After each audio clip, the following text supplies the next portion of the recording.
বিস্তারিত জানাতে এই মুহূর্তে কুয়েটে আছেন রিপোর্টার বেল্লাল হোসেন সজল। সরাসরি যাচ্ছি তার কাছে।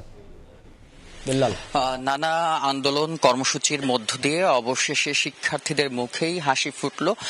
৫৮ ঘন্টার যে অনশন, সেই অনশন ভেঙে শিক্ষার্থীরা কিন্তু ক্যাম্পাসে ফিরেছে। গতকাল রাতে ইউজিসির যারা সদস্য এসেছিলেন এখানে, তাদের মুখ থেকে যে ঘোষণার মধ্য দিয়ে যে কুয়েটের উপাচার্য এবং উপ উপাচার্যের যে অব্যাহতির প্রক্রিয়াধীন হওয়ার যে ঘোষণা, সেটি শোনার মধ্য দিয়ে কিন্তু এখানে যারা অনশনরত শিক্ষার্থী তারা কিন্তু তাদের যে অনশন সেটি কিন্তু প্রত্যাহার করেছে। গত ২১ এপ্রিল বিকেল থেকে কিন্তু তারা এই অনশনে ছিলেন।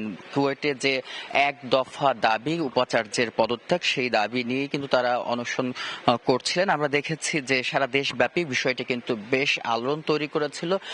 কুয়েটের শিক্ষার্থীরা যেমন অনশন করছিলেন, পাশাপাশি বিভিন্ন বিশ্ববিদ্যালয়ের শিক্ষার্থীরাও অনশন থেকে শুরু করে বিভিন্ন কর্মসূচি গতকালকে আমরা দেখেছি পালন করেছেন। পাশাপাশি কুয়েটের যে ঘটনাটি, সেটি কিন্তু এক ধরনের টক অফ দ্য টাউনে পরিণত হয়েছিল। এখানে আমরা দেখেছি গতকাল সকালে শিক্ষা উপদেষ্টা এসেছিলেন, পাশাপাশি যে ইউজিসির যারা মেম্বার রয়েছেন ৩ সদস্যের কমিটি, তারাও কিন্তু এখানে এসেছিলেন।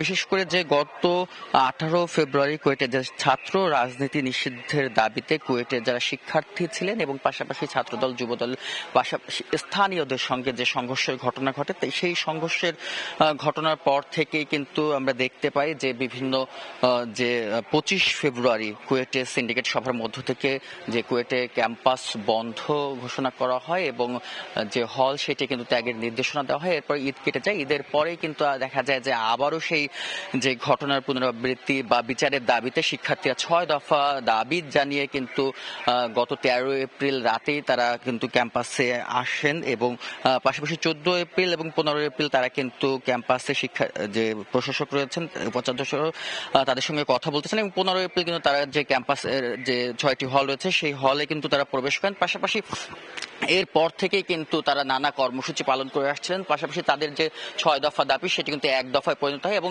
কুয়েটের যে ৩৭ জন শিক্ষার্থী সাময়িক বহিষ্কার, সেটিও কিন্তু প্রত্যাহার করা হয়েছে। পাশাপাশি গতকাল থেকেই কিন্তু যে হলগুলো সেটি কিন্তু চালু ঘোষণা দিয়েছে এবং আগামী ৪ মে থেকে কুয়েটের যে শিক্ষা কার্যক্রম সেটাই কিন্তু চালু হবে বলে জানিয়েছে। সব মিলে বলা যায় যে কুয়েটে কিন্তু এখন শিক্ষার্থীদের আনন্দের মুহূর্ত কাটছে এবং আজ বিকেল ৪টায় তাদের কিন্তু আনন্দ মিছিল রয়েছে। এই ছিল আমার কাছে কুয়েট থেকে শিক্ষার্থীদের অনশন পাশাপাশি যে আন্দোলনের সর্বশেষ সংবাদ।